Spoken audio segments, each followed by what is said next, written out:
Hi అండి అందరికీ. ఈరోజు మనం నేర్చుకోబోతున్నది సెవెంత్ క్లాస్ సైన్స్ నుంచి మనం ఫిజిక్స్‌కి సంబంధించినటువంటి బిట్స్ అన్నీ కూడా మనం చూడబోతున్నాం. సెవెంత్ క్లాస్ సైన్స్ నుంచి ఫిజిక్స్ బిట్స్ అన్నమాట.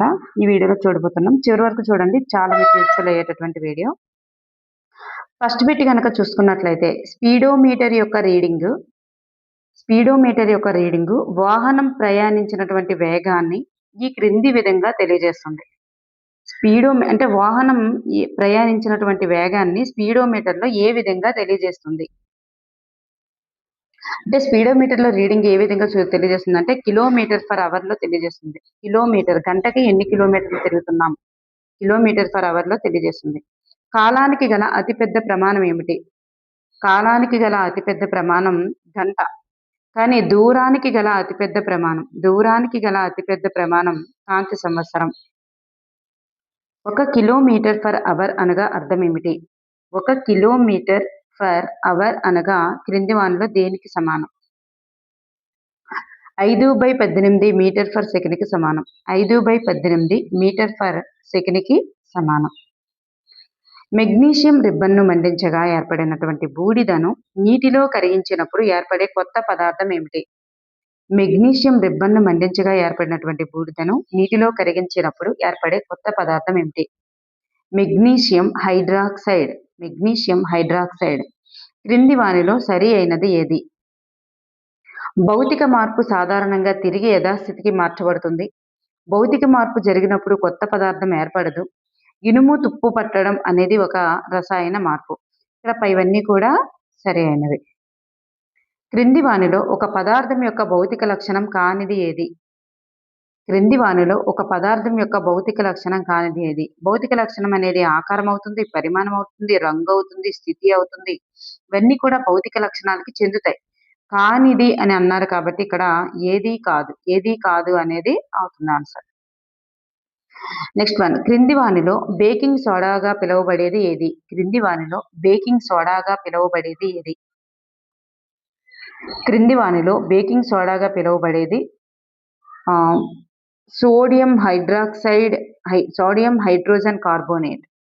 Sodium hydrogen carbonate.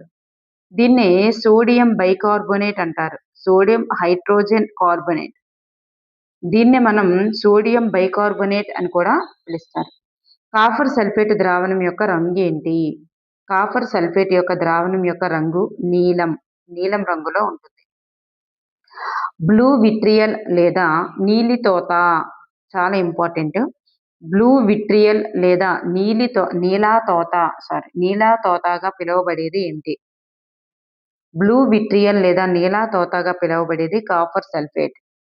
Copper sulphate. మరి దీని యొక్క రంగు ఇప్పుడే చెప్పుకున్నాం కదా, నీలం రంగు. మరి ఇక్కడ అడిగేటప్పుడు బ్లూ విట్రియల్ లేదా నీలాతోత అనేది ఏ రంగులో ఉంటుంది అని కూడా మనకు అడగొచ్చు. అప్పుడు మనం నీలం అని ఎంచుకోవాల్సి ఉంటుంది. సున్నపు నీటిని పాల వలె మార్చడం అనేది ఈ క్రింది దేని యొక్క ప్రామాణిక పరీక్ష? కార్బన్ డయాక్సైడ్ యొక్క ప్రాథమిక పరీక్ష. రసాయన మార్పు జరిగేటప్పుడు ఈ క్రింది మార్పు అనేది జరగదు. రసాయన మార్పు జరిగినప్పుడు రంగు మార్పు జరుగుతుంది, వాయువు ఏర్పడుతుంది. వాయువు ఏర్పడదు అన్నారు. వాయువు కూడా ఇక్కడ మనకి ఏర్పడుతుంది. మరి కాంతి ఉష్ణం విడుదల కాకపోవచ్చు అన్నారు. చూడండి ఇక్కడ రసాయన మార్పు జరిగేటప్పుడు ఈ క్రింది మార్పు జరగదండి. రంగు మార్పు జరగదన్నారు, కానీ రంగు మార్పు జరుగుతుంది. మరి వాయువు ఏర్పడదు అన్నారు, వాయువు కూడా ఏర్పడుతుంది. కాంతి ఉష్ణం విడుదల కాకపోవచ్చు అన్నారు. ఇవన్నీ కూడా రివర్స్ గానే ఉన్నాయి. సో రసాయన మార్పు జరిగేటప్పుడు ఈ క్రింది మార్పు జరగదు అంటే ఇవేవి కూడా కాదు అనేటటువంటి రైట్ ఆన్సర్ అన్నమాట. వెనిగర్ లేదా బేకింగ్ సోడాల మధ్య చర్య వలన ఏర్పడే కొత్త పదార్థం ఏమిటి? వెనిగర్ మరియు బేకింగ్ సోడాల మధ్య చర్య వలన ఏర్పడే కొత్త పదార్థం కార్బన్ డయాక్సైడ్. మంటను దగ్గరకు తీసుకువచ్చినప్పుడు టప్పుమని శబ్దం ఇచ్చుట ఇది క్రింది దేని యొక్క ప్రామాణిక పరీక్ష? టప్పుమని శబ్దం ఇచ్చుట అనేది హైడ్రోజన్ యొక్క ప్రామాణిక పరీక్ష. ఈ క్రింది వానిలో సరి అయినది ఏది? క్రింది వానిలో సరి అయినది. మన శరీరంలో ఆహారం జీర్ణం కావడం అనేది భౌతిక మార్పు అన్నారు. కానీ ఇది మనకి రసాయన మార్పు అవుతుంది. పండ్లు పక్వానికి రావడం భౌతిక మార్పుకి ఉదాహరణ అన్నారు. ఇది కూడా సరికాదనమాట. సో, పై 2 సరి అయినవైతే కాదు. ఈ సరి అయినవి ఏవి అనేసంటే ఇక్కడ పై 2 కూడా కాదు అనేది ఆన్సర్ అవుతుంది. క్రింది వానిలో సరి అయినది కానిది ఏది? క్రింది వానిలో సరి అయినది కానిది ఏది? క్రింది వానిలో సరి అయినది కానిది. బాణాసంచా ప్రేలుడు అనేది రసాయన మార్పు. త్రుప్పు అనేది ఐరన్ ఆక్సైడ్. మరి స్ఫటికీకరణం అనేది రసాయన మార్పు కాదు. స్ఫటికీకరణం అనేది భౌతిక మార్పు. సో, ఇనుముపై జింకు పొరను నిక్షిప్తం చేయడాన్నే గాల్వనీకరణం అంటారు. సో, ఐరన్ ఆక్సైడ్ అండి. త్రుప్పు అంటే ఏంటంటే ఐరన్ ఆక్సైడ్ గుర్తుపెట్టుకోండి. సో, ఆప్షన్ ఇక్కడ 3 అనేది రాంగ్ ఆన్సర్ అన్నమాట. ఈ క్రింది వానిలో రసాయన చర్యల ద్వారా ఉత్పత్తి అయ్యేవి ఏమిటి? క్రింది వానిలో రసాయన చర్యల ద్వారా ఉత్పత్తి అయ్యేవి ఏంటంటే డిటర్జెంట్, ఔషధం, ప్లాస్టిక్ ఇవన్నీ కూడా రసాయన చర్యల ద్వారానే ఉత్పత్తి అవుతాయి. నెక్స్ట్ వన్, క్రింది వానిలో సరి అయినది ఏది? గాలిలో తేమ శాతం ఎక్కువగా ఉంటే అంతే వేగంగా తుప్పు పట్టడం జరుగుతుంది. తుప్పును నివారించడానికి లోహాల ఉపరితలములపై పెయింట్ లేదా గ్రీజును పూయాలి. తుప్పును నివారించుటకు కొన్ని లోహాల ఉపరితలాలపై క్రోమియం పూతను పూస్తారు. తుప్పును నివారించడానికి మరి క్రోమియం పూతను పూస్తారు అనేది ఇక్కడ పైవన్నీ కూడా సరి అయినవండి. పైవన్నీ కూడా సరి అయినవి. క్రింది వానిలో స్టెయిన్లెస్ స్టీల్ తయారీకి ఉపయోగించేటటువంటి పదార్థం ఏమిటి? క్రింది వానిలో స్టెయిన్లెస్ స్టీల్ తయారీకి ఉపయోగించేటటువంటి పదార్థం ఏమిటి అంటే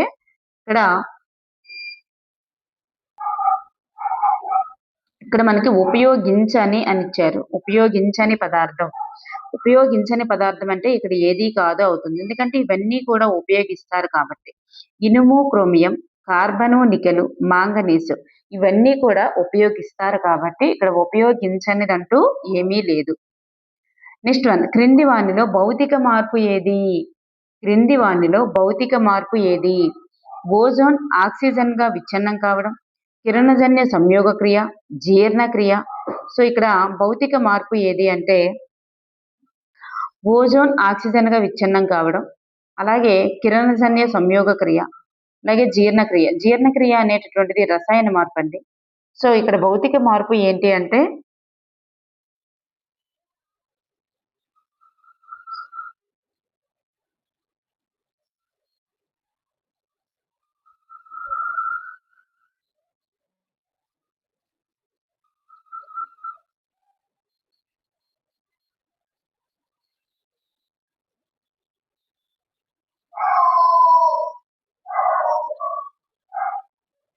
సో ఇక్కడ పేర్కొన్నవన్నీ కూడా రసాయన మార్పులండి. ఇవన్నీ కూడా ఓజోన్ ఆక్సిజన్ గా విచ్ఛిన్నం కావడం రసాయన మార్పు, మరి కిరణజన్య సంయోగక్రియ రసాయన మార్పు, జీర్ణక్రియ కూడా రసాయన మార్పే. సో ఇక్కడ మనకి భౌతిక మార్పులు అంటూ ఏమీ లేవు. ఏది కాదు అనేది రైట్ ఆన్సర్. స్వచ్ఛమైన పదార్థాల పెద్ద స్ఫటికాలను వాటి ద్రావణం నుండి పొందేటటువంటి ప్రక్రియను ఏమంటారు? స్వచ్ఛమైన పదార్థాల యొక్క పెద్ద స్ఫటికాలను వాటి ద్రావణం నుండి పొందేటటువంటి ప్రక్రియను ఏమంటారు? దానినే మనం స్ఫటికీకరణం అంటారు.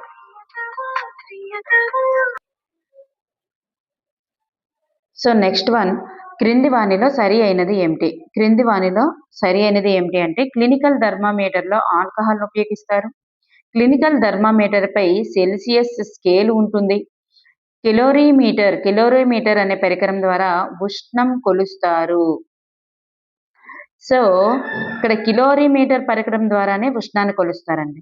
మరి ఈ వీటి ద్వారా ఏం చేస్తారంటే ఉష్ణాన్ని కొలవరు, ఉష్ణోగ్రతని కొలుస్తారు. సో ఇది ఆల్కహాల్ను ఉపయోగిస్తారు, మరి సెల్సియస్ స్కేల్ ఉంటుంది. సో ఇక్కడ ఇవన్నీ కూడా రైట్ ఆన్సర్స్. నెక్స్ట్ వన్, క్రింది వానిలో సరి అయినది ఏమిటి? జ్వరమానినిలో ఉండేటటువంటి నొక్కు పాదరసం దానంతటది పడిపోనివ్వకుండా నివారిస్తుంది. పాదరసం అనేది ఒక రకమైన విష పదార్థం. పాదరస థర్మామీటర్ లో పాదరసం ఉపయోగించరు అన్నారు. డిజిటల్ థర్మామీటర్ లో పాదరసాన్ని ఉపయోగించరు అన్నారు. సో ఇది మనకి రైట్ ఆన్సర్. ఉపయోగించరు అనేది మనకి ఇక్కడ రైట్ ఆన్సర్ అవుతుంది. మరి ఉష్ణాన్ని థర్మామీటర్ తో కొలుస్తారు అన్నారు. ఉష్ణాన్ని కెలోరీమీటర్ తో కొలుస్తారు. థర్మామీటర్ తో ఉష్ణోగ్రతని కొలుస్తాం. సో ఇక్కడ మనకు ఆప్షన్ 4 అనేది సరికాదు. ఒక రోజులో గరిష్ట ఉష్ణోగ్రతను తెలియజేసేది ఏమిటి? ఒక రోజులో ఉండేటటువంటి గరిష్ట ఉష్ణోగ్రతలను తెలియజేసేది గరిష్ట కనిష్ట ఉష్ణమాపకం. ప్రయోగశాల థర్మామీటర్ యొక్క వ్యాప్తి ఎంత? ఇది మనకి బిట్ అడగడం జరిగిందండి. ఇది బిట్ అడగడం జరిగింది. చాలా ఇంపార్టెంట్.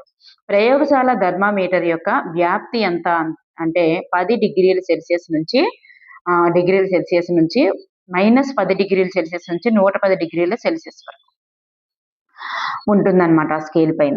క్రింది వానిలో సరి అయినది కానిది ఏది? సరి అయినది కానిది. అల్యూమినియం అనేటటువంటిది ఉత్తమ ఉష్ణవాహకం. ప్లాస్టిక్ అనేటటువంటిది అధమ ఉష్ణవాహకం.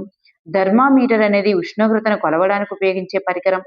ఆరోగ్యవంతులైనటువంటి మానవ శరీర ఉష్ణోగ్రత 30 డిగ్రీల సెల్సియస్ అన్నారు. ఆరోగ్యవంతులైనటువంటి మానవ శరీర ఉష్ణోగ్రత ఎంత అంటే 37 డిగ్రీల సెల్సియస్. కాబట్టి ఇక్కడ మనకి 30 డిగ్రీల సెల్సియస్ అనేది రాంగ్ ఆన్సర్ అవుతుందన్నమాట.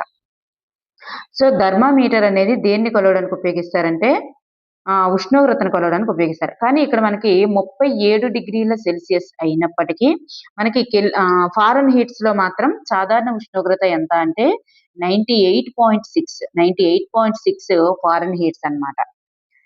Foreign heats 98.6 foreign heats. Celsius అయితే 37 డిగ్రీస్ సెల్సియస్ అనేటటువంటి ఇక్కడ మనకి రైట్ ఆన్సర్.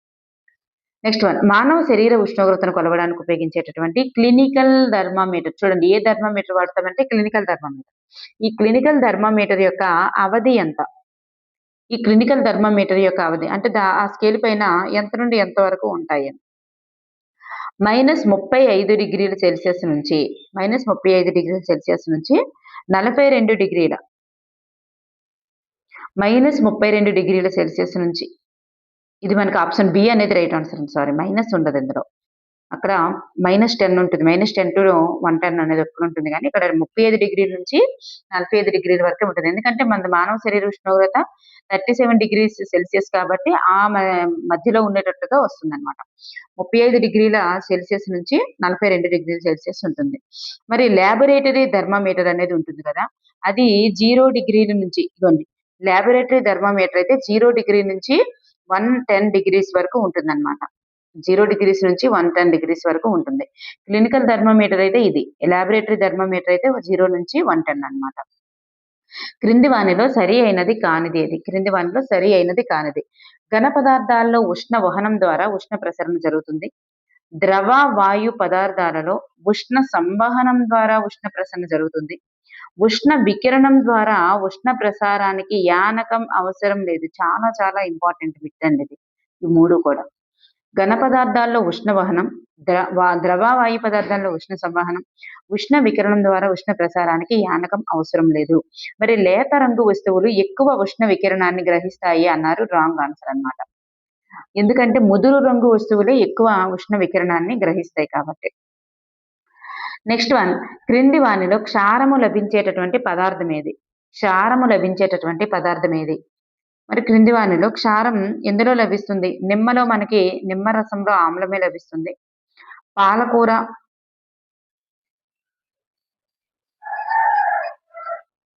ఇక్కడ పాలకూర ఆమ్లమే, వెనిగరు ఆమ్లమే, చింతపండు కూడా ఆమ్లమే.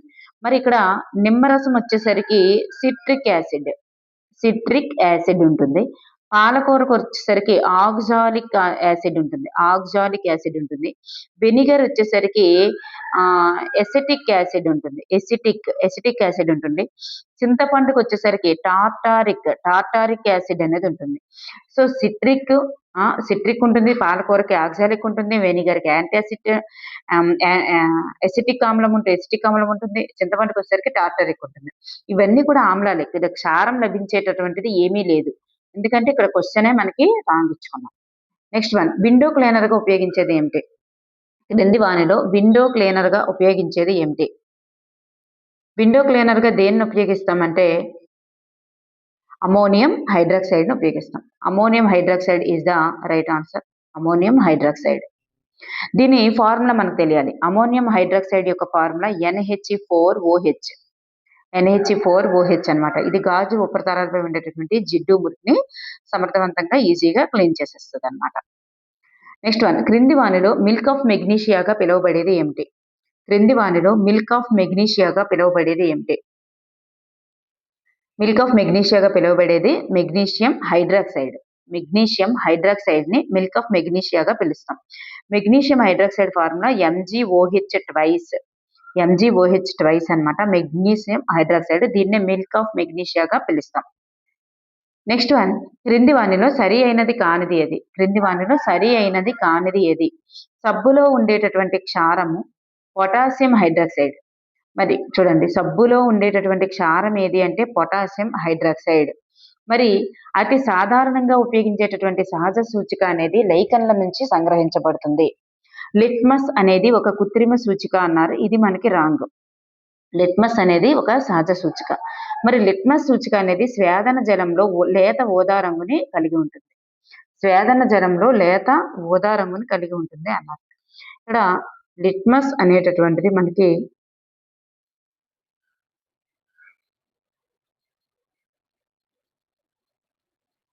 లిట్మస్ అనేటటువంటిది కృత్రిమ సూచిక. సో అనేటటువంటిది ఇన్కరెక్ట్. ఎందుకంటే ఇది ఒక నేచురల్ కాబట్టి.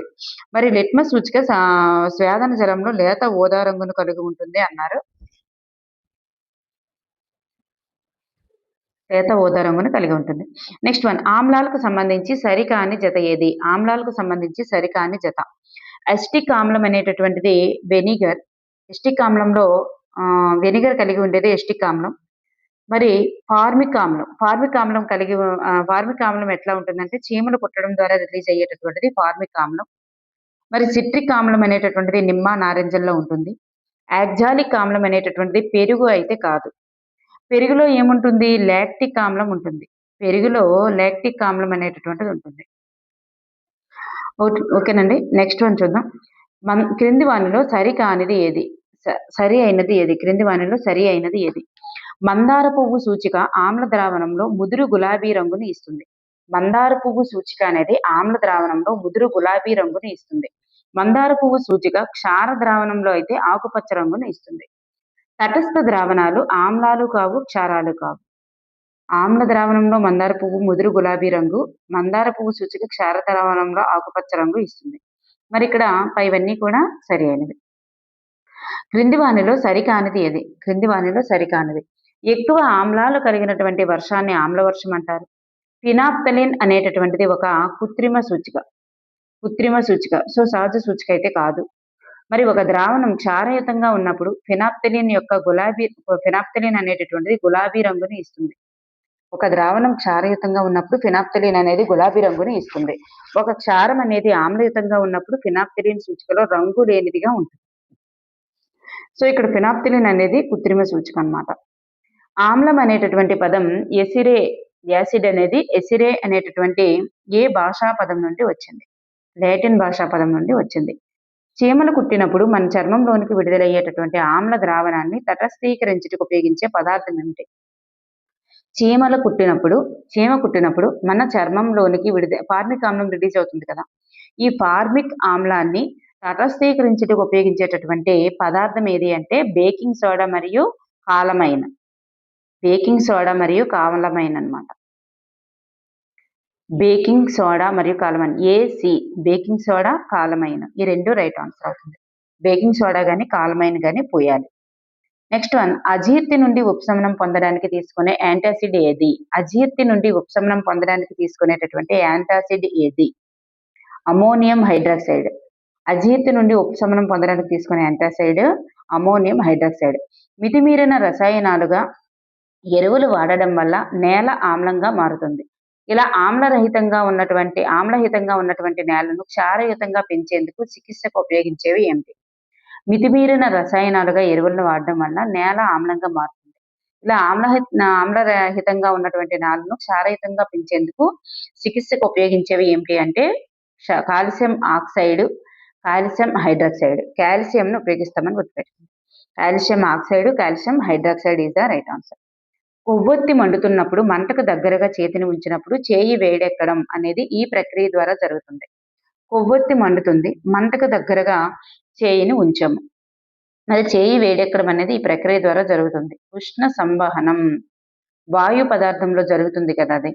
సో ద్రవ వాయు పదార్థాల్లో జరిగేది సంవహనం. వహనం అనేది ఘన పదార్థాల ద్వారా జరుగుతుంది. ఇప్పుడు కొవ్వొత్తి పక్కన చేతులుంచామంటే గాలిలో చేతులుంచినట్లే గదా! సో, వాయువు ద్వారా ఉష్ణం కొవ్వొత్తి పక్క నుంచి మనకి కొవ్వొత్తి ఆ మంట నుంచి మన చేతికి వేడి వచ్చిందంటే ఉష్ణం వాయువు ద్వారా జరిగింది కాబట్టి ఉష్ణ సంవహనం అవుతుంది. ఉష్ణ వికిరణానికి ఎటువంటి యానకము అవసరం లేదు. ఓకేనండి. Next one. ఇక్కడ క్రింది ప్రక్రియ ద్వారా ఉష్ణ బదిలీకి యానకం అవసరం లేదు. ఈ క్రింది ప్రక్రియ ద్వారా ఉష్ణ బదిలీకి యానకం అవసరం లేదు. ఉష్ణ వికిరణ ప్రక్రియకు. గాలిలో ఉండేటటువంటి కాలుష్య కారకం ఏమిటి? గాలిలో ఉండేటటువంటి కాలుష్య కారకం ఇవన్నీ కూడా నైట్రిక్ ఆమ్లం ఉంటుంది, కార్బోనిక్ ఆమ్లం ఉంటుంది, సల్ఫ్యూరిక్ ఆమ్లం కూడా ఉంటుంది. నైట్రిక్ ఆమ్లం, కార్బోనిక్ ఆమ్లం, సల్ఫ్యూరిక్ ఆమ్లం ఇవన్నీ కూడా అవుతాయన్నమాట. ఓకే అండి. Thank you for everyone. Sem 2 నుంచి ఫిజిక్స్ అండ్ కెమిస్ట్రీ బిట్స్ అనేవి ఒకసారి చూద్దాం.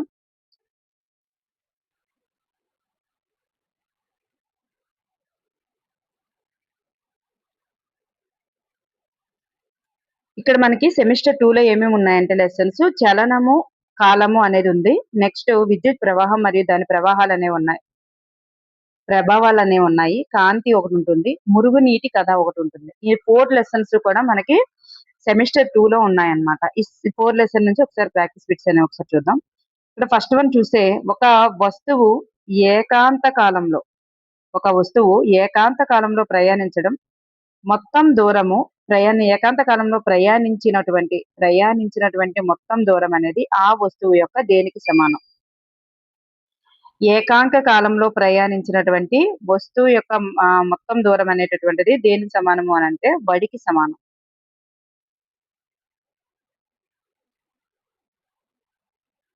Next one. ఎందుకంటే ఇక్కడ ప్రయాణించిన దూరము ఇక్కడ కాలం ఇచ్చారు. అంటే దూరము బై కాలము అని అర్థం. దూరము బై కాలము అనేటప్పుడు అది బడికి సమానం అవుతుంది. వస్తువును కదిలించేది లేదా కదిలించడానికి ప్రయత్నించేది ఏమిటి? వస్తువును కదిలించేది లేదా కదిలించడానికి ప్రయత్నించేదాన్ని ఏమంటాం? బలం అంటారు. Next one. ఒక వస్తువు ప్రయాణించినటువంటి మొత్తం దూరం అనేది మరియు ప్రయాణించడానికి పట్టినటువంటి మొత్తం కాలం.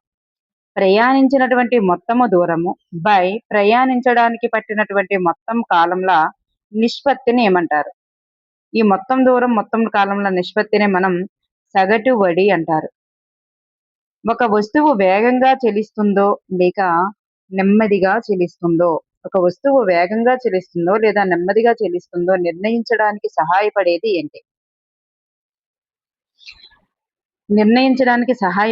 నిర్ణీత కాల వ్యవధిలో ఆ వస్తువు ప్రయాణించినటువంటి దూరం. నిర్ణీత కాల వ్యవధిలో ఆ వస్తువు ప్రయాణించిన దూరమే అది వేగంగా చెలిస్తుందో నెమ్మదిగా చెలిస్తుందో సహాయపడుతుంది.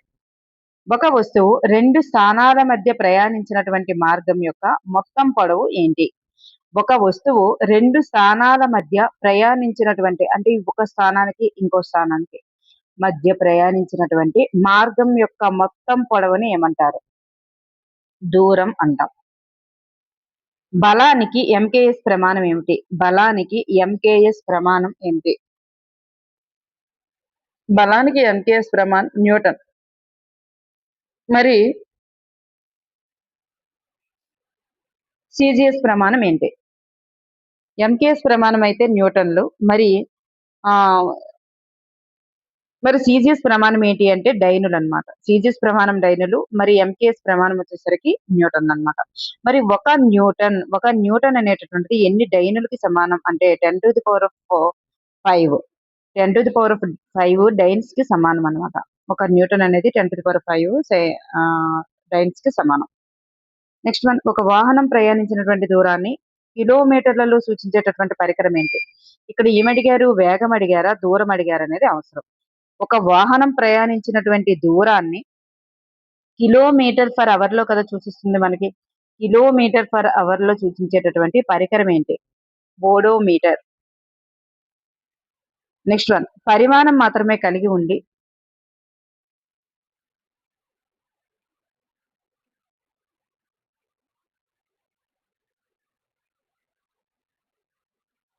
ఇక్కడ దూరం అనేటటువంటిది ఎన్ని కిలోమీటర్లు ప్రయాణించాము అని చెప్పేసి టోటల్ కిలోమీటర్లు అనేటటువంటిది ఆ ఓడోమీటర్ పైన చూపిస్తుంది అనమాట.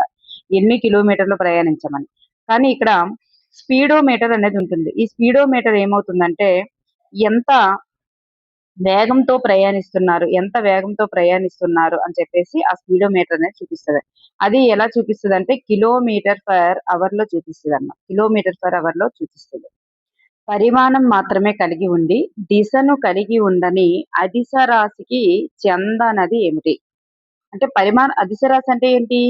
పరిమాణం కలిగి ఉంటాయి. కానీ దిశను కలిగి ఉండవు. అటువంటి వాటిని ఏమంటారంటే అదిశ రాశులంటారు. మరి అదిశ రాశికి చెందనిది ఏది అంటే క్రింది వాటిలో సదిశ రాశి ఏది అని అర్థం. అదిశ రాశికి చెందనిది ఏదంటే సదిశ రాశి ఏది అని అర్థం. మరి స్థానభ్రంశం అనేటటువంటిది సదిశ రాశి. మరి అదిశ రాశులు ఏంటేంటి అంటే దూరం, పొడవు, సమయం, ఉష్ణోగ్రత కూడా ఒక అదిశ రాశి. సాంద్రత, మరి ఘనపరిమాణం, వేగం, వేగం, శక్తి, వేగము, శక్తి, దూరము, పొడవు, సమయం, ఉష్ణోగ్రత, సాంద్రత, ఘనపరిమాణం, వేగము, శక్తి. ఇవన్నీ కూడా అదిశ రాశులే అవుతాయి. ద్రవ్యరాశి కూడా, ద్రవ్యరాశి ఇవన్నీ కూడా అదిశ రాశులే అవుతాయి. మరి స్థానభ్రంశం అనేటటువంటిది సదిశ రాశి అన్నమాట. సదిశ రాశి. నెక్స్ట్ వన్ 2 ప్రదేశాల మధ్య అతి తక్కువ దూరాన్ని ఏమంటారు? 2 ప్రదేశాల మధ్య అతి తక్కువ దూరం. ఇక్కడ మనం చూడండి ఆహ్,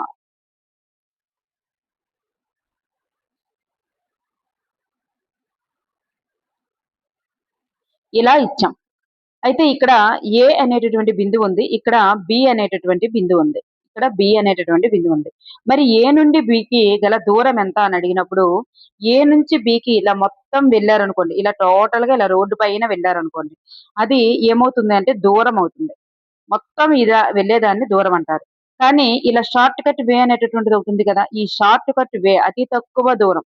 2 ప్రదేశాల మధ్య గల అతి తక్కువ దూరం. ఈ షార్ట్ కట్ వే అనేటటువంటిది ఉంది కదా! దాన్నే మనం స్థానభ్రంశం అంటారు. స్థానభ్రంశం. స్థానభ్రంశం అనేటటువంటిది ఒక సదిశ రాశి. నెక్స్ట్ వన్ వృత్తాకార మార్గంలో చలిస్తున్నటువంటి ఒక కణం అది ప్రయాణం ప్రారంభించిన స్థానానికి తిరిగి చేరినప్పుడు చలిస్తున్న చలిస్తున్నటువంటి ఒక కణం చలిస్తున్నటువంటి ఒక కణం అది ప్రయాణం ప్రారంభించిన స్థానానికి తిరిగి చేరినప్పుడు ఆ కణం యొక్క స్థానభ్రంశం ఎంత? లేదా ఒక మనిషి వృత్తాకార మార్గం చుట్టూ తిరుగుతూ 40 నిమిషాలలో 20 భ్రమణాలు పూర్తి చేసి మొదటి స్థానానికి చేరుకున్నాడు. అయితే అతను పొందినటువంటి స్థానభ్రంశం ఎంత? చూడండి వృత్తాకార మార్గంలో తిరిగారు అనుకోండి. ఇక్కడ పాయింట్ నుంచి ప్రారంభించారు. మళ్ళీ అదే పాయింట్‌కి వచ్చారు. అప్పుడు దూరం ఎంత అవుతుందంటే మొత్తం చుట్టుకొలత దూరం అవుతుంది. అంటే 2πr అనేటటువంటిది అది ప్రయాణించిన దూరం అవుతుంది. కానీ మనకి షార్ట్ కట్ వే కదా కావాలి. ప్రారంభించిన నుంచి మళ్ళీ ఎండ్ అయినప్పటికి షార్ట్ కట్ వే అనేది కావాలి. అప్పుడు ఏమవుతుంది షార్ట్ కట్ వే అదే బిందువు అవుతుంది. కాబట్టి అక్కడ ఆన్సర్ ఏమవుతుందంటే 0 లేదా శూన్యం అనేటటువంటిది అవుతుంది. స్థానభ్రంశం 0 దూరం అడిగితే 2πr. నెక్స్ట్ వన్ కాలం యొక్క ప్రాథమిక కొలత ఏంటి? కాలం యొక్క ప్రాథమిక కొలత సెకండ్. భారత ప్రామాణిక కాలం అనేటటువంటిది ఏ ప్రదేశం యొక్క స్థానిక కాలమానం ఆధారంగా నిర్ణయిస్తారు? భారత ప్రామాణిక కాలమానం అనేది ఏ ప్రదేశం యొక్క స్థానిక కాలమానం ఆధారంగా నిర్ణయిస్తారు అంటే the right answer is Allahabad. అలహాబాద్‌లోని ప్రస్తుత ప్రయాగ్‌రాజ్ అన్నమాట. ప్రస్తుతం ఈ అలహాబాద్‌నే ప్రయాగ్‌రాజ్‌గా మార్చారు. ప్రయాగ్‌రాజ్. ఈ ప్రయాగ్‌రాజ్ ప్రాంతం ఆధారంగా స్థానిక కాలమానాన్ని మరి మా నిర్ణయించడం జరుగుతుందన్నమాట. ఈ ప్రాంతం అనేటటువంటిది మీర్జాపూర్ గుండా వెళ్తుంది. ఈ ప్రామాణిక కాలమానం, ఈ స్థానిక మానం అనేది 82.82.5 డిగ్రీల తూర్పు రేఖాంశం. తూర్పు రేఖాంశంపై ఆధారపడి ఉంటుందన్నమాట. నెక్స్ట్ సరళరేఖ వెంబడి చలిస్తున్నటువంటి వస్తువు వడి మారుతూ ఉంటే ఆ చలనాన్ని ఏమంటారు? వడి మారుతూ ఉంది. వడి స్థిరంగా ఉందనుకోండి. సరళ రేఖ వెంబడి చలిస్తున్నటువంటి ఒక వస్తువు యొక్క వడి అంటే నియర్లీ వేగం. ఈ వస్తువు యొక్క వేగం అనేటటువంటిది మారుతూ ఉందనుకోండి అది అసమచలనం. అంటే కొంచెం స్లోగా వెళ్ళడం, తర్వాత ఫాస్ట్‌గా వెళ్ళడం ఇట్లా వడి మారుతూ ఉంటే అది అసమచలనం. చలిస్తున్నటువంటి వస్తువు వేగాన్ని వడి అంటారు. సో, అసమవేగం. కానీ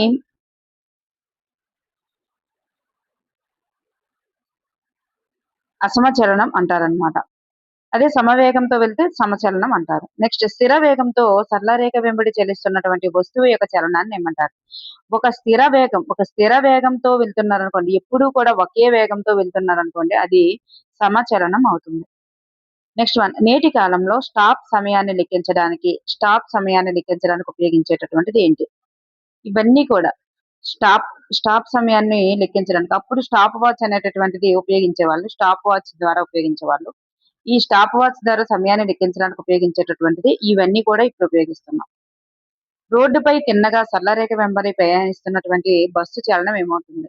రోడ్డుపై తిన్నగా సరళరేఖ వెంబడి ప్రయాణిస్తున్నటువంటి బస్సు చలనం ఏమవుతుంది? సరళ రేఖీయ చలనం, సరళ రేఖీయ చలనానికి చెందుతుంది. సరళ రేఖీయ చలనానికి చెందుతుంది. రంగుల రత్నం యొక్క చలనం ఏంటి? రంగుల రత్నం యొక్క చలనం భ్రమణ చలనం. రంగుల రత్నం యొక్క చలనం భ్రమణ చలనం. నెక్స్ట్ వన్, క్రింది వానిలో ఆవర్తన చలనం లేదా కంపన చలనం అని దేనిని అంటారు? ఆవర్తన చలనం అన్నా, కంపన చలనం అన్నా, డోలన చలనం అన్నా ఒకటే అన్నమాట. ఆవర్తన చలనం, కంపన చలనం, డోలన చలనం అంటే ఒక ఆధార బిందువు నుంచి వేలాడదీయబడినటువంటి ఒక ఇదన్నమాట. ఒక బిందువుని ఆధారంగా చేసుకొని అటు ఇటు చేసేటటువంటి చలనాన్ని ఏమంటారంటే డోలన చలనం లేదా ఆవర్తన చలనం లేదా కంపన చలనం అంటారు. క్రింది వానిలో సరి అయినది ఏమిటి? గోడ గడియారంలోని నిమిషాల ముళ్ళు చలనం సమచలనం. ఎందుకంటే ఎప్పుడూ కూడా ఒకే వేగంతో కదులుతూ ఉంటారు కాబట్టి. సీతోకోక చిలుక చలనం అసమచలనం. కుట్టు యంత్రపు సూది చలనం ఆవర్తన చలనం. ఎందుకంటే ఒక బిందువుని ఆధారంగా చేసుకొని అంటే ముందుకి వెనక్కి గాని, ప్రక్కకి అటువైపు ఇటువైపు గాని, ముందుకి వెనక్కి కదిలినా, అటువైపు ఇటువైపు కదిలినా దాన్ని ఆవర్తన చలనం అని అంటాం. ఆవర్తన చలనం లేదా కంపన చలనం లేదా డోలన చలనం అని అంటాం. నెక్స్ట్ వన్, ఓడోమీటర్ రీడింగ్ వాహనం ప్రయాణించినటువంటి దూరాన్ని ఈ క్రింది విధంగా తెలియజేస్తుంది. ఓడోమీటర్ యొక్క రీడింగ్ అనేది వాహనం ప్రయాణించినటువంటి దూరాన్ని, ఓడోమీటర్ అంటే ఏంటి? మొత్తం ప్రయాణించినటువంటి దూరం, ఇంతవరకు బండికి ఉన్నప్పటి నుంచి ఇప్పుడు ఇంతవరకు ఎన్ని కిలోమీటర్లు ప్రయాణించాము అనేటటువంటిది మొత్తం దూరాన్ని సూచిస్తుంది అనమాట. అది కిలోమీటర్లలోనే సూచిస్తుంది, కిలోమీటర్లు. నెక్స్ట్ వన్, నిర్దిష్ట కాలంలో స్పీడోమీటర్ ద్వారా కనుగొన్నటువంటి వాహన ఒడిని ఏమంటారు?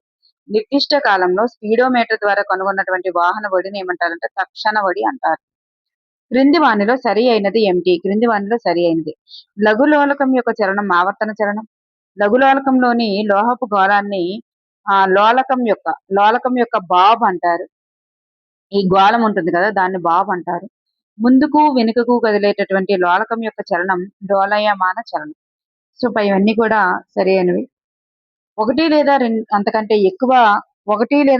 ఎక్కువ ఘటాలు ఉన్నటువంటి విద్యుత్ వలయాలను కలిగి ఉన్న గడియారాలు ఏంటి? ఒకటి లేదా అంతకంటే ఎక్కువ ఘటాలు కలిగి ఉన్నటువంటి విద్యుత్ వలయాలను కలిగి ఉన్న గడియారాలు ఏమిటి అంటే, మరియు పూర్వకాలంలో ఖచ్చితమైన సమయాన్ని తెలియజేసేటటువంటి గడియారాలు ఏమిటి?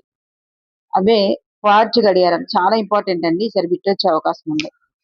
ఒకటి లేదా అంతకంటే ఎక్కువ ఘటాలు ఉంటాయి అన్నమాట. అట్లా కలిగి ఉన్నటువంటి విద్యుత్ వలయాలను కలిగి ఉన్న గడియారాలు ఏవంటే క్వార్ట్జ్ గడియారాలు. ప్రపంచంలోనే అత్యంత ఖచ్చితమైన గడియారాన్ని అభివృద్ధి చేసిన national institute of standards and technology సంస్థ అనేది ఏ దేశానికి చెందినది? అమెరికాకి చెందినది. క్రింది వానిలో సరి అయినది ఏమిటి? సెకనులో 1 మిలియనో వంతు అనేది మైక్రో సెకండ్. సెకనులో 1 బిలియన్ వంతు అనేది నానో సెకండ్. దూరము అంటే బడి మరియు కాలం. బడి ఇంటూ కాలం.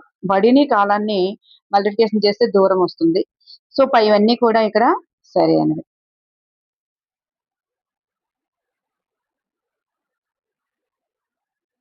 నెక్స్ట్ వన్, చర్య ప్రతిచర్య సూత్రంపై ఆధారపడి ప్రయాణించేవి ఏమిటి? రాకెట్స్. చర్య ప్రతిచర్య సూత్రంపై ఆధారపడి పనిచేసేవి రాకెట్స్. ఇస్రో భారతీయ అంతర్జాతీయ పరిశోధనా సంస్థ. భారతీయ అంతర్జాతీయ అంతరిక్ష పరిశోధనా సంస్థ ఇస్రో భారతీయ అంతరిక్ష పరిశోధనా సంస్థ అనేటటువంటిది ఏ సంవత్సరంలో ఏర్పాటైంది? 1969లో ఏర్పాటు చేయడం జరిగింది. లోలకం యొక్క డోలనవర్తన కాలం స్థిరంగా ఉంటుందని కనుగొన్న వారు ఎవరు? లోలకం యొక్క డోలనవర్తన కాలం అనేది స్థిరంగా ఉంటుంది అని కనుగొన్న వారు ఎవరు? గెలీలియో. గడియారంలో పొడవు కలిగినటువంటి నిమిషాల ముళ్ళు యొక్క కొన ఒక గంటలో ప్రయాణించినటువంటి దూరం ఎంత? ఒక గంటకి ఏం చేస్తది? ఒక 12 నుండి స్టార్ట్ చేసి మళ్ళీ 12 వరకు చేరిపోద్ది కదా! ఒక గంటలో ఎంత ప్రయాణిస్తదంటే 2πr అంటే ఒక వృత్తం చుట్టుకొలతంతా ప్రయాణిస్తది. నెక్స్ట్ వన్, వస్తువుల చలనాలకు సంబంధించి క్రింది వానిలో సరికానిది ఏమిటి? వస్తువుల వృత్తాకార చలనాలన్నీ భ్రమణ చలనాలే అన్నారు. వృత్తాకార చలనాలన్నీ కూడా భ్రమణ చలనాలైతే కాదు. మరి భ్రమణ చలనాలన్నీ కూడా వృత్తాకార చలనాలవుతాయి. కానవసరం లేదు అన్నారు. మరి కంపన చలనాలన్నీ కూడా ఆవర్తన చలనాలే. ఆవర్తన చలనాలన్నీ కూడా కంపన చలనాలే. సో, ఇక్కడ భ్రమణ చలనాలన్నీ కూడా వృత్తాకార చలనాలు కానవసరం లేదు. కంపన చలనాలన్నీ ఆవర్తన చలనాలే. ఆవర్తన చలనాలన్నీ కంపన చలనాలే. కానీ వృత్తాకార చలనాలన్నీ భ్రమణ చలనాలైతే కాదు. ఆప్షన్ 1 అనేది సరికాదు. కదిలే వస్తువు విషయంలో స్థానభ్రంశానికి మరియు దూరానికి గల సంఖ్యాత్మక నిష్పత్తిని ఏమంటారు? కదిలే వస్తువు విషయంలో స్థానభ్రంశానికి మరియు దూరానికి గల సంఖ్యాత్మక నిష్పత్తిని ఏమంటారంటే, నిష్పత్తి ఎంత అంటే 1 లేదా 1 కంటే తక్కువగానే ఉంటుంది. కదిలే వస్తువులో స్థానభ్రంశానికి దూరానికి గల సంఖ్యాత్మక నిష్పత్తి ఎట్లా ఉంటుందంటే 1 లేదా 1 కంటే తక్కువగా ఉంటుంది. ఒక కణం 6 వ్యాసార్థం గల వృత్తాకార మార్గంలో కదులుతుంది. ఒక అర్ధ భ్రమణానికి ఆ కణం పొందేటటువంటి స్థానభ్రంశ విలువ ఎంత? ఒక కణం 6 వ్యాసార్థం గల వృత్తాకార మార్గంలో కదులుతుంది. అర్ధ భ్రమణానికి ఆ కణం పొందేటటువంటి స్థానభ్రంశం విలువ ఎంత? The right answer is 2r. 2r is the right answer. Next one, ఏకాంక కాలంలో ఒక వస్తువు వేగంలో మార్పుకు కొలమానం ఏమిటి? ఏకాంక కాలంలో ఒక వస్తువు వేగంలో మార్పునకు కొలమానం ఏంటి అంటే త్వరణం.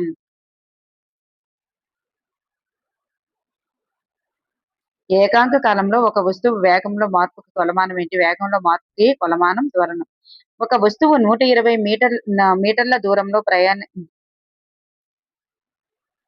మీటర్ల దూరంను ప్రయాణించడానికి 2 నిమిషాల సమయం తీసుకుంది. అయితే దాని వేగం ఎంత? ఒక వస్తువు 120 మీటర్ల దూరం ప్రయాణించడానికి 2 నిమిషాలు తీసుకుంది. అంటే 2 నిమిషాలంటే ఎంత? మనకి సెకండ్లలో కావాలి. మీటర్లు ఇచ్చినప్పుడు మీటర్ పర్ సెకండ్ లో కావాలి. కిలోమీటర్ పర్ అవర్ లో వేసుకుంటాం. మీటర్ పర్ సెకండ్ లో కావాలి. సో, మీటర్ పర్ సెకండ్ లో కావాలి అనేటప్పుడు ఇక్కడ 2 నిమిషాలకి ఎన్ని సెకండ్లు వస్తాయి? 120 సెకండ్లు వస్తాయి. So, meter per second. అప్పుడు ఏమవుతుంది అంటే 1 మీటర్ పర్ సెకండ్ అనేటటువంటి రైట్ ఆన్సర్. 2 రాసుల మధ్య గ్రాఫ్ గీయగా దాని వైశాల్యం యొక్క ప్రమాణం అనేది మీటర్ గా కనుగొన్నారట. అయితే ఆ 2 రాసులు ఏంటంటే, 2 రాసుల మధ్య గ్రాఫ్ గీసేటప్పుడు దాని వైశాల్యం 1 మీటర్ గా కనుగొన్నారు. అప్పుడు ఆ 2 రాసులు ఏంటి అంటే వేగము, కాలము. వేగము, కాలము అవుతుంది. మీటర్ అనేది దూరం గురించి చెప్పారు కాబట్టి. ఒక వస్తువు యొక్క బడిని నిర్ణయించడానికి మనం ఉపయోగించేటటువంటి గ్రాఫ్ ఏంటి? బడిని నిర్ణయించాలంటే ఏ గ్రాఫ్ ని యూజ్ చేస్తాం? బడి అంటే కాలము, దూరము సంబంధించినటువంటి గ్రాఫ్ ని యూజ్ చేస్తాం. క్రింది వానిలో సమవృత్తాకార చలనంలో కదిలేటటువంటి వస్తువుకు ఉదాహరణ ఏమిటి? సమవృత్తాకార చలనంలో ఎప్పుడు కూడా వృత్తాకారంలో తిరుగుతున్నప్పటికీ సమవేగంతో తిరుగుతుంటది అన్నమాట. దానికి ఉదాహరణ ఏంటంటే చంద్రుడు భూమి యొక్క చలనం, భూమి చుట్టూ వృత్తాకార కక్షలో ఉన్నటువంటి ఉపగ్రహ చలనం, అలాగే స్థిరమైనటువంటి వేగంతో వృత్తాకార తలంపై కదులుతున్నటువంటి సైక్లిస్ట్, వీళ్ళందరూ కూడా రైట్ ఆన్సరే. సమతల దర్పణం ఏర్పరిచేటటువంటి ప్రతిబింబ లక్షణం ఏమిటి? సమతల దర్పణం ఏర్పరిచేటటువంటి ప్రతిబింబ లక్షణాలు ఇవన్నీ కూడా వస్తువుతో సమాన పరిమాణం కలిగి, నిటారైనది, మిథ్య ప్రతిబింబం కలిగి. ఇవన్నీ కూడా రైట్ ఆన్సర్స్. నెక్స్ట్ వన్, క్రింది వానిలో పాక్షిక పారదర్శక వస్తువు ఏమిటి? క్రింది వానిలో పాక్షిక పారదర్శక వస్తువు ఏంటి? పొగమంచు అనేది పాక్షిక పారదర్శక వస్తువు. వాహనాలలో రియర్ వ్యూ మిర్రర్ గా ఉపయోగించేది ఏమిటి? వాహనాలలో రియర్ వ్యూ మిర్రర్ గా వాడేది ఏమిటి? దేనిని అంటే మనకి బండి ఉందనుకోండి, హ్యాండిల్ దగ్గర మనకి ఒక మిర్రర్స్ ఇట్లా ఉంటాయి కదా. మరి ఈ మిర్రర్ లో మనం వెనక నుండి వచ్చేటటువంటి వాహనాలను గురించి చూస్తాం. మరి వెనుకపైతే వచ్చేటటువంటి వాహనం పెద్ద భారీ లారీ వాహనం అనుకోండి, అది మనకి ఇక్కడ ఏం చూపిస్తుంది? చిన్నగా చూపిస్తుంది మంచిగా. మరి ఈ పెద్ద వాటిని చిన్నగా చూపించేటటువంటిది ఏది అంటే కుంభాకార దర్పణం. సో, ఇక్కడ వాహనాల్లో రియర్ వ్యూ మిర్రర్ గా ఉండేటటువంటివి కుంభాకార దర్పణం. రియర్ వ్యూ మిర్రర్ లో వాడేటటువంటి రియర్ వ్యూ మిర్రర్ లో ఆ, పడేటటువంటి పడేటటువంటి ప్రతిబింబ పరిమాణం ఎట్లా ఉంటుంది? వస్తు పరిమాణం కంటే చిన్నదిగా కనిపిస్తుంది. మరి క్రింది వానిలో సరి అయినది ఏమిటి? క్రింది వానిలో సరి అయినది పుటాకార దర్పణం నిజ మరియు మిథ్య ప్రతిబింబాలను ఏర్పరుస్తుంది. పుటాకార దర్పణం చిన్న లేదా పెద్ద ప్రతిబింబాలను ఏర్పరుస్తుంది. ఈఎన్టీ డాక్టర్లు పుటాకార దర్పణాలని ఉపయోగిస్తారు. చాలా ఇంపార్టెంట్ అండి ఇది. ఈఎన్టీ డాక్టర్లు ఉపయోగించేది పుటాకార దర్పణాలు. ఎందుకంటే వాళ్ళకి చిన్నగా ఉండేవి కూడా పెద్దగా కనిపించాలి. చిన్నగా ఉండేవి పెద్దగా కనిపించాలి కాబట్టి పుటాకార దర్పణాలు వాడతారు. ఇక్కడ పైవన్నీ కూడా రైట్ ఆన్సర్. ఈ క్రింది వానిలో సరికాని జత ఏది? క్రింది వానిలో సరికానిది కార్ హెడ్ లైట్ లో పరావర్తకాలు పుటాకారంగా ఉంటాయి. సైకిల్ బెల్ యొక్క పరావర్తక తలాలు అనేవి కుంభాకారంగా ఉంటాయి. క్షౌరశాలల్లో ఉండేటటువంటి దర్పణాలు సమతలంగా ఉంటాయి. 3 కూడా రైట్ ఆన్సర్స్ అండి. Right answers. స్పూన్ యొక్క లోపలి భాగం అనేటటువంటిది కుంభాకార దర్పణంలా పనిచేస్తుంది అన్నారు. ఇక్కడ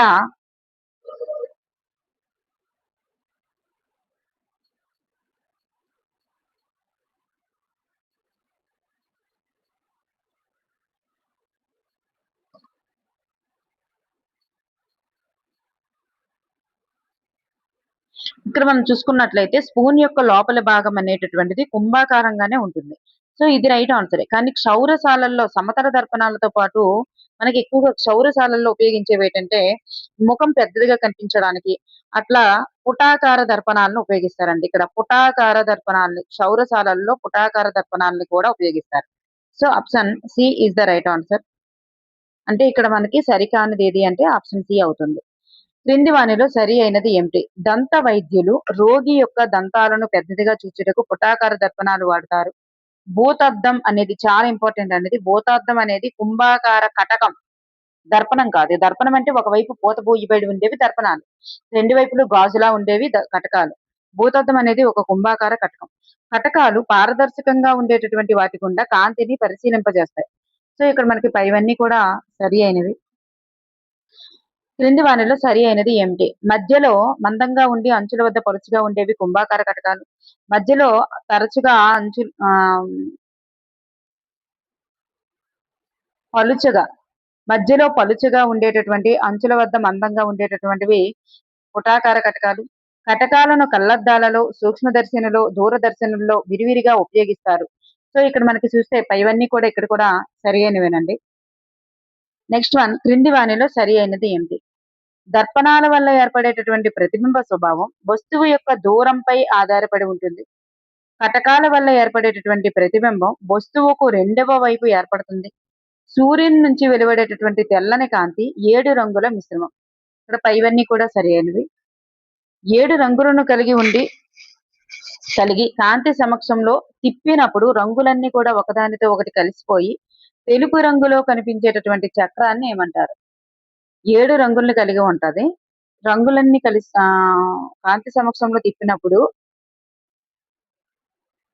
ఆ రంగులన్నీ కలిసిపోయి ఏం చేస్తదంటే తెలుపు రంగులో కనిపిస్తాయి. దాన్ని ఏమంటారంటే న్యూటన్ చక్రం అంటారు. న్యూటన్ చక్రం. అద్దం లేదా సమతల దర్పణంలో కుడి ఎడమలు తారుమారు అయ్యేటటువంటి ప్రక్రియని ఏమంటారు? అద్దం లేదా సమతల దర్పణంలో కుడి ఎడమలు తారుమారు అయ్యేటటువంటి ప్రక్రియని ఏమంటారంటే పార్శ్వ విలోమం అంటారు. కాంతి పరావర్తన సూత్రంపై ఆధారపడి పనిచేసేది ఏమిటి? కాంతి పరావర్తన సూత్రంపై ఆధారపడి పనిచేసేది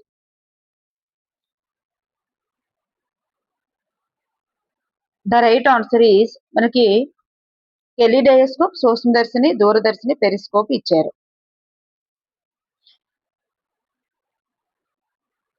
ఇక్కడ మనకి చూసుకున్నట్లయితే ఈ పెరిస్కోప్ అనేటటువంటిది కాంతి పరావర్తన సూత్రంపై ఆధారపడి పనిచేస్తుంది అనమాట. మరియు కెలిడయోస్కోప్ కూడా ఇది కూడా కాంతి పరావర్తన సూత్రం పైన ఆధారపడి పనిచేస్తుంది. ఇది 45 డిగ్రీల కోణంలో సమతల అద్దాలు. ఏ అద్దాలు అంటే సమతల దర్పణాలు వాడతారు. సమతల దర్పణాలు, కటకాలు కాదు. సమతల దర్పణాలు 45 డిగ్రీల కోణంలో ఒక్కొక్క దర్పణాన్ని ఇట్లా 45 డిగ్రీల కోణంలో ఇట్లా అమర్చుకొని వచ్చి జెడ్ ఆకారంలో ఒక స్కోప్ ని తయారు చేస్తారనమాట. అదే పెరిస్కోప్ అనమాట. జెడ్ ఆకారంలో ఉంటుంది. జలాంతర్గామి నుంచి నీటి పైకి జలాంతర్గామి నుంచి నీటి పైకి ఏవైనా వాడలు అట్లాంటివి వస్తున్నాయో లేదనేసి చూడడానికి యూజ్ చేస్తారనమాట. కెలిడోస్కోప్ అనేటటువంటిది బహుళ పరావర్తన సూత్రం అనేటటువంటి ఆధారంగా పనిచేస్తుంది. ఇక్కడ కాంతి పరావర్తన సూత్రమే, కానీ ఇది బహుళ పరావర్తన సూత్రం అనే సూత్రంపై ఆధారపడి పనిచేస్తదనమాట.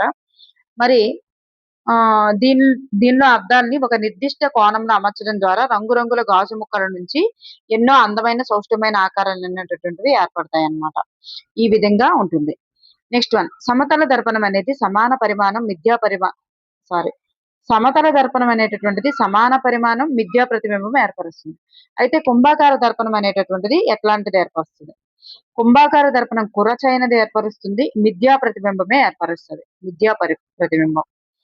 నెక్స్ట్ వన్, క్రింది వాణిలో కేంద్రీకరణ కటకం అని దేన్ని అంటారు? కేంద్రీకరణ కటకం, కుంభాకార కటకాన్ని మూతద్దం అంటారు కదా, దాన్నే కేంద్రీకరణ కటకం అని చెప్తాం. సమతల దర్పణాలపై ఏర్పడేటటువంటి బహుళ పరావర్తన ప్రతిబింబాల సూత్రంపై ఆధారపడి పనిచేసేది ఏమిటి? సమతల దర్పణాలపై ఏర్పడే బహుళ పరావర్తన ప్రతిబింబాలు సూత్రంపై ఆధారపడి పనిచేసేది ఏమిటి? బహుళ పరావర్తన ప్రతిబింబాలు ఆధారపడి పనిచేసేది కెలిడోస్కోప్. నెక్స్ట్ వన్, బ్రెయిలీ దృష్టి లోపం ఉన్నటువంటి వ్యక్తుల కోసం ఒక వ్యవస్థను అభివృద్ధి చేసినటువంటి సంవత్సరం ఇప్పుడు. బ్రెయిలీ లిపిని ఏర్పాటు చేశారు కదా, అది 1821. ఒక కణం శోషించుకున్నటువంటి కాంతిని తిరిగి అదే దిశలలో వేరువేరు తీవ్రతలతో విడుదల చేసేటటువంటి ప్రక్రియని ఏమంటారు? ఒక కణం శోషించుకున్నటువంటి కాంతిని తిరిగి అన్ని దిశలలో కూడా వేరువేరు తీవ్రతలతో విడుదల చేసేటటువంటి ప్రక్రియని ఏమంటారంటే కాంతి ప్రక్షేపణం అంటాం.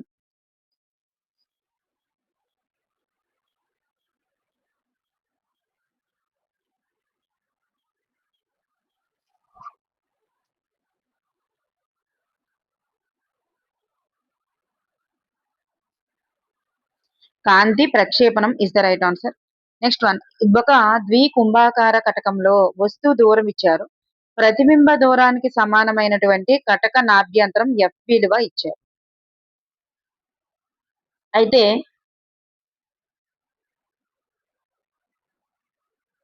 F విలువ కావాలి. చూడండి, ద్వికుంభాకార కటకంలో వస్తువు యొక్క దూరం ఇచ్చినప్పుడు ప్రతిబింబ దూరానికి సమానమైనటువంటి కటక నాభ్యంతరం F విలువ ఎంత?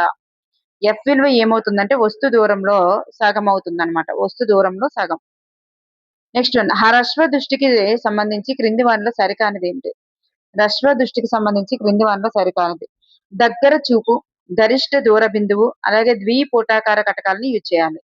దగ్గర చూపు, గరిష్ట దూర బిందువు, ద్విపుటాకార కటకాలను యూజ్ చేయాలి. కనిష్ట దూర బిందువు అనేటటువంటిది రాంగ్ ఆన్సర్. నెక్స్ట్ వన్, సమబాహు పట్టకంలో కనిష్ట విచలన కోణం అనేది 40 డిగ్రీలు. అయితే పతన కోణం విలువ ఎంత? కనిష్ట విచలన కోణం విలువ 40 డిగ్రీలు అయితే పతన కోణం విలువ ఎంత? పతన కోణం విలువ 50 డిగ్రీలు అనమాట. 50 డిగ్రీలు రెండు కలిపి మనకి 90 డిగ్రీస్ అనేది రావాలి కాబట్టి పతన కోణం విలువ అనేటటువంటి మనకి 50 డిగ్రీస్ అనమాట. నక్షత్రాలు మినుకు అనడానికి గల కారణం ఏంటి? మినుకు అనేటటువంటి ప్రక్రియను ఏమంటారు? నక్షత్రాలు మినుకు మనడం అనేది ఏ ప్రక్రియ? వాతావరణం యొక్క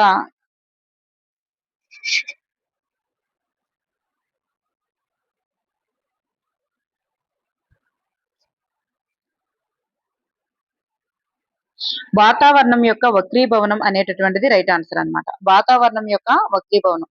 ఈ వాతావరణం యొక్క సాంద్రత మరియు ఉష్ణోగ్రతలు కలిగినటువంటి అనేక పొరలు ఉండడం వలన ఇలా నిరంతరం కదులుతూ ఉండడం వలన ఇట్లా జరుగుతుంది అన్నమాట. నెక్స్ట్ వన్, విద్యుత్ ఇస్త్రీ పెట్టెలోని ఎలిమెంట్ ను సాధారణంగా ఏ పదార్థంతో తయారు చేస్తారు? విద్యుత్ ఇస్త్రీ పెట్టెలోని ఎలిమెంట్ ఉంటది కదా, ఎలిమెంట్ ను దేంతో తయారు చేస్తారంటే నిక్రోమ్ తో తయారు చేస్తారు. నెక్స్ట్ వన్, విద్యుత్ వలయాలలో ఉపయోగించేటటువంటి ఫ్యూజ్ వైర్లను సాధారణంగా ఏ పదార్థంతో తయారు చేస్తారు? విద్యుత్ వలయాలలో ఉపయోగించేటటువంటి ఫ్యూజ్ వైర్లను సాధారణంగా ఏ పదార్థంతో తయారు చేస్తారు? సీసము ప్లస్ తగరంతో తయారు చేస్తారు. సీసం ప్లస్ తగరం. విద్యుత్ వలయాన్ని మూయడానికి తెరవడానికి ఉపయోగించేటటువంటి పరికరం ఏంటి? విద్యుత్ వలయాన్ని మూయడానికి తెరవడానికి ఉపయోగించేటటువంటిది స్విచ్. ఇది ఆల్రెడీ మనకి బిట్స్ అనేది రావడం జరిగింది. విద్యుత్ బల్బులో వెలిగేటటువంటి భాగం ఏంటి? విద్యుత్ బల్బులో వెలిగేటటువంటి భాగం ఫిలమెంట్. తీగ ద్వారా విద్యుత్ ప్రవహించినప్పుడు తీగ వేడెక్కుటకు గల కారణం ఏంటి? తీగ ద్వారా విద్యుత్ ప్రవహించింది అనుకోండి. అప్పుడు తీగ వేడెక్కడానికి గల కారణం ఏంటి? విద్యుత్ ప్రవాహం అనేటటువంటిది ఒక ఉష్ణ ఫలితం కాబట్టి వేడెక్కుతుంది. విద్యుత్ ప్రవాహం అనేది ఒక ఉష్ణ ఫలితం. విద్యుత్ ప్రవాహం వల్ల కలిగేటటువంటి ఉష్ణ ఫలితం వల్లనే తీగ అనేది వేడెక్కుతుంది. విద్యుత్ పొయ్యి అనేటటువంటిది దేనిపై ఆధారపడి పనిచేస్తుంది? విద్యుత్ పొయ్యి అనేటటువంటిది విద్యుత్ ప్రవాహం వల్ల కలిగేటటువంటి ఉష్ణ ఫలితం అనే సూత్రం ఆధారంగానే పనిచేస్తుంది అన్నమాట. విద్యుత్ పొయ్యిలో ఉండేటటువంటి తీగ చుట్లను ఏమంటారు? విద్యుత్ పొయ్యిలో ఉండేటటువంటి తీగ చుట్లను ఏమంటారు? ఎలిమెంట్ అంటారు. ఎలిమెంట్. విద్యుత్ ప్రవహిస్తున్నటువంటి తీగలో ఉత్పత్తి అయ్యేటటువంటి ఉష్ణ పరిమాణం అనేది వేటిపై ఆధారపడి ఉంటుంది? విద్యుత్ ప్రవహిస్తున్నటువంటి తీగలో ఉత్పత్తి అయ్యేటటువంటి ఉష్ణ పరిమాణం అనేది వేటిపై ఆధారపడి ఉంటుంది? వీటన్నిటిపైన ఆధారపడుతుందండి. తీగ తయారు చేయబడినటువంటి పదార్థము మంచిదైతే ఉష్ణం ఎక్కువగా ప్రవహిస్తుంది. మరి తీగ యొక్క పొడవు పైన, తీగ యొక్క మందం పైన కూడా ఆధారపడి ఉంటుంది. మందం అనేటటువంటిది సన్నగా ఉండాలి. మరి తీగ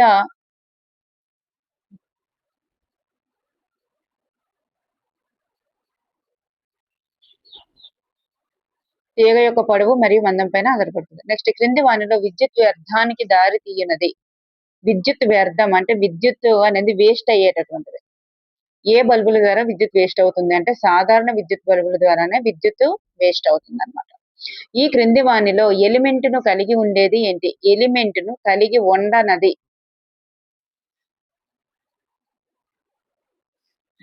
ఎలిమెంట్ ను కలిగి ఉండనది ఏంటంటే ఇమ్మర్షన్ హీటర్. ఇమ్మర్షన్ హీటర్ అనేటటువంటిది ఎలిమెంట్ ను కలిగి ఉండదు. నెక్స్ట్ వన్, క్రింది కావలసినటువంటి కాంతి తీవ్రతతో వెలిగేటప్పుడు అతి తక్కువ విద్యుత్తును ఉపయోగించుకునేవి ఏమిటి? కావలసిన కాంతి తీవ్రతతో వెలిగేటప్పుడు అతి తక్కువ విద్యుత్తును ఉపయోగించుకునేవి ఏమిటి అంటే కాంతి ఉద్గార డయోడ్లు, ఎల్ఈడి బల్బులు. నెక్స్ట్ వన్, టంగస్టన్ యొక్క ద్రవీభవన స్థానం ఎంత? టంగస్టన్ యొక్క ద్రవీభవన స్థానం 3422 3422 డిగ్రీలు అన్నమాట. టంగస్టన్ యొక్క ద్రవీభవన స్థానం ఎంత అంటే 3422 డిగ్రీలు.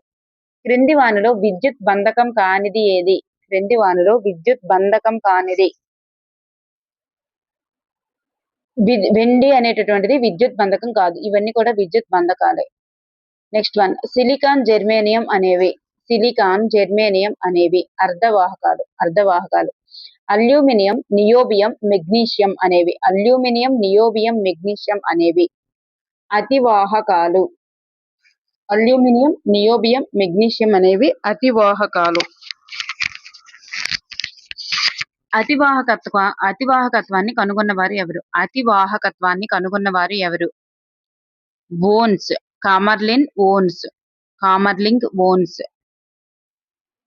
ఇంట్లో వాడేటటువంటి సాధారణ విద్యుత్ బల్బు యందు ఉండేవి ఏంటి? ఇంట్లో వాడే సాధారణ విద్యుత్ బల్బు యందు ఉండేవి 2 ధ్రువాలు ఉంటాయి, ఒక ఫిల్మెంట్ ఉంటుంది. 2 ధ్రువాలు, ఒక ఫిల్మెంట్. విద్యుత్ ఓవర్లోడ్ వల్ల కలిగే ప్రమాదాలను నివారించుటకు ఆధునికంగా వినియోగిస్తున్నటువంటి పరికరం ఏంటి? విద్యుత్ ఓవర్లోడ్ వల్ల కలిగే ప్రమాదాలను నివారించుటకు ఆధునికంగా వినియోగిస్తున్నటువంటి పరికరం ఏంటంటే ఎంసీబీ. అధిక ద్రవీభవన బిందువు ఫిల్మెంట్. అధిక ద్రవీభవన బిందువు ఫిల్మెంట్ అయితే అల్ప ద్రవీభవన బిందువు ఏంటి? ఫ్యూజ్ అవుతుంది. అధిక ద్రవీభవన బిందువు ఫిల్మెంట్ అయితే అల్ప ద్రవీభవన బిందువు ఏమవుతుందంటే ఫ్యూజ్ అవుతుంది. ఈ క్రింది వానిలో సరి అయినది ఏమిటి? LED, light emitting diode. MCB అంటే మినియేచర్ సర్క్యూట్ బ్రేకర్. సో ఇక్కడ మనకి పై 2 కూడా సరి అయినవే. 1800 సంవత్సరంలో బ్రిటిష్ రసాయన శాస్త్రవేత్త ఎలక్ట్రోడ్లను నీటిలో ఉంచి విద్యుత్తును పంపించినప్పుడు ఆక్సిజన్ మరియు హైడ్రోజన్ ఉత్పత్తి అవుతాయని నిరూపించిన వారు ఎవరు? William Nicholson. కారు భాగాలకు, స్నానపు కుళాయిలకు, వంటగదిలో గ్యాస్ బర్నర్లకు, సైకిల్ హ్యాండిల్స్, ఉమ్మరి రిమ్ములకు పూతగా పూసేటటువంటి లోహం ఏంటి? క్రోమియం. ఒక లోహంపై మరొక లోహాన్ని పూత పూయడాన్ని ఏమంటారు? గాల్వనైజేషన్. ఎలక్ట్రోప్లేటింగ్ అనేది విద్యుత్ యొక్క ఏ అనువర్తనానికి చెందుతుంది? ఎలక్ట్రోప్లేటింగ్ అనేది విద్యుత్ యొక్క ఏ అనువర్తనానికి చెందుతుంది? రసాయన ఫలితం. విద్యుత్ రసాయన ఫలితానికి చెందుతుంది. విద్యుత్ రసాయన ఫలితం. ఒక వాహకం యొక్క నిర్దిష్ట వైశాల్యం గుండా నిమిషానికి 30 కూలుంబుల ఆవేశం చెల్లించిన దానిలో ప్రవహించే విద్యుత్ ప్రవాహ పరిమాణం ఎంత? ఒక వాహకం యొక్క నిర్దిష్ట వైశాల్యం గుండా నిమిషానికి 30 కూలుంబుల ఆవేశం చెల్లిస్తే దానిలో ప్రవహించే విద్యుత్ ప్రవాహ పరిమాణం ఎంత? 1/30 యాంపియర్స్. 1/30 యాంపియర్స్. పొటెన్షియల్ భేదాన్ని కొలిచేటటువంటి పరికరం ఏంటి? పొటెన్షియల్ భేదాన్ని కొలిచేటటువంటి పరికరం వోల్ట్ మీటర్. ఒక వాహకం పనిచేసేటటువంటి అంశం. ఒక వాహక నిరోధం పనిచేసేటటువంటి అంశం. అంటే ఒక వాహక నిరోధం అనేది దేనిపై ఆధారపడి పనిచేస్తుంది? ఒక వాహక నిరోధం అనేది ఏ అంశాలపై ఆధారపడి పనిచేస్తుంది అంటే దాని యొక్క పొడవుపై ఆధారపడుతుంది, దాని యొక్క మధ్యఛేద వైశాల్యంపై ఆధారపడుతుంది, పదార్థ స్వభావం పైన కూడా ఆధారపడుతుంది. నిరోధం అనేటటువంటిది ఈ అంశాలపై ఆధారపడి పనిచేస్తుంది. పొడవుపై, మధ్యఛేద వైశాల్యంపై, పదార్థ స్వభావంపై. సో ఇవన్నీ ఈజ్ ద రైట్ ఆన్సర్. నిరోధకతకు SI ప్రమాణం ఏంటి? నిరోధకతకు SI ప్రమాణం ఓం మీటర్. Ohm metre. ప్రపంచంలో ఎంతమందికి పరిశుభ్రమైనటువంటి నీరు అందుబాటులో లేదు? ప్రపంచంలో ఎంతమందికి పరిశుభ్రమైనటువంటి నీరు అందుబాటులో లేదు? 1 బిలియన్ కంటే ఎక్కువ మందికి. 1 బిలియన్ కంటే ఎక్కువ మందికి పరిశుభ్రమైనటువంటి నీరు అందుబాటులో లేదు. ప్రపంచ జల దినోత్సవం ఎప్పుడు? మార్చి 22. మురుగునీటిలో లేనివి ఏమిటి? మురుగునీటిలో లేనివి కర్బన కలుషితాలుంటాయి, అకర్బన కలుషితాలుంటాయి, పూతికాహారాలు కూడా ఉంటాయి. ఈ నాచు మొక్కలు అనేటటువంటివి ఉండవు. మురుగులో ఉండేటటువంటి అకర్బన మలినాలు కానిది ఏమిటి? మురుగులో ఉండే అకర్బన మలినాలు ఏంటంటే నైట్రేట్లు, ఫాస్ఫేట్లు, లోహాలు ఉంటాయి. అకర్బన మలినాలలో నైట్రేట్లు ఉంటాయి, ఫాస్ఫేట్లు ఉంటాయి, లోహాలు ఉంటాయి. ఈ మెగ్నీషియం అనేటటువంటిది కాదు. మురుగునీటి చెరువుల వెంబడి ఏ చెట్లను పెంచాలి? మురుగునీటి చాలా ఇంపార్టెంట్ అండి ఇది. మురుగునీటి చెట్ల వెంబడి మురుగునీటి చెరువుల వెంబడి ఏ చెట్లను పెంచాలంటే యూకలిప్టస్. యూకలిప్టస్. సాల్మనెల్లా పారాటైఫీ. సాల్మనెల్లా పారాటైఫీ అనేటటువంటి బ్యాక్టీరియా వలన కలిగే వ్యాధి టైఫాయిడ్. మురుగునీటి ద్వారా విరేచనాలను కలిగించేటటువంటివి. మురుగునీటి ద్వారా విరేచనాలను కలిగించేవి ప్రోటోజోవన్లు. మురుగునీటిలో ఉండేటటువంటి పోషకాలు ఏంటి? మురుగునీటిలో కూడా కొన్ని పోషకాలు ఉంటాయి. ఆ పోషకాలు ఏంటి? ఇది చాలా ఇంపార్టెంట్ బిట్, చూసుకోండి. Phosphorus, nitrogen. మురుగునీటిలో ఉండేటటువంటి పోషకాలు ఏంటంటే ఫాస్ఫరస్, నైట్రోజన్. జీవం కోసం జలం పై కార్యాచరణపై జీవం కోసం జలం అనేటటువంటి కార్యాచరణపై అంతర్జాతీయ దశాబ్దంగా ప్రకటించినటువంటి దశాబ్ద కాలం. అంతర్జాతీయ దశాబ్దంగా ప్రకటించినటువంటి దశాబ్ద కాలం ఏది అంటే 2005 to 2010. 2005 to 2010ని జీవం కోసం జలం కార్యాచరణపై అంతర్జాతీయ దశాబ్దంగా ప్రకటించడం జరిగింది. మురుగునీటి శుద్ధి ప్రక్రియలో ట్యాంక్ అడుగు భాగాన చేరినటువంటి మలం వంటి ఘన పదార్థాలను తొలగించుటకు వాడే పరికరం ఏంటి? మురుగునీటి శుద్ధి ప్రక్రియలో ట్యాంక్ యొక్క అడుగు భాగాన చేరిన మలం వంటి ఘన పదార్థాలను తొలగించే పరికరం ఏది అంటే స్కాపర్. స్కాపర్. మానవత్వం మరియు జ్ఞానోదయమైనటువంటి పనులు చేయడానికి ఎవరి కోసం ఎదురు చూడాల్సిన అవసరం లేదు అని అనిన వారు ఎవరు? చాలా ఇంపార్టెంట్ ఇది కూడా. మానవత్వం మరియు జ్ఞానోదయమైనటువంటి పనులు చేయడానికి ఎవరి కోసం ఎదురు చూడాల్సిన అవసరం లేదు. గాంధీజీ గారు. భారత ప్రభుత్వం ఏ సంవత్సరంలో స్వచ్ఛ భారత్ అనేటటువంటి కార్యక్రమాన్ని ప్రారంభించింది? అక్టోబర్ 2, 2014. అక్టోబర్ 2, 2014. సో అనేటటువంటి ఈ తేదీన ప్రారంభించడం జరిగింది. ఇక్కడ ఆప్షన్స్ అనేవి రాంగ్ ఉన్నాయి. నెక్స్ట్ వన్, వానపాముల ద్వారా మానవ విసర్జనను శుద్ధి చేసేటటువంటి మరుగుదొడ్ల రూపకల్పన ఏ దేశంలో పరీక్షించబడింది? వానపాముల ద్వారా మానవ విసర్జనను శుద్ధి చేసే మరుగుదొడ్ల రూపకల్పన ఏ దేశంలో పరీక్షించబడింది? The right answer is Japan. Japan లో పరీక్షించబడింది. మురుగునీటి శుద్ధి ప్రక్రియలో ట్యాంక్ అడుగు భాగాన చేరిన బురదను ఏమంటారు? ద్రవరూప స్లడ్జ్. ద్రవరూప స్లడ్జ్ అంటారు. ఓకే అండి, థ్యాంక్ యూ ఫర్ ఎవ్రీవన్.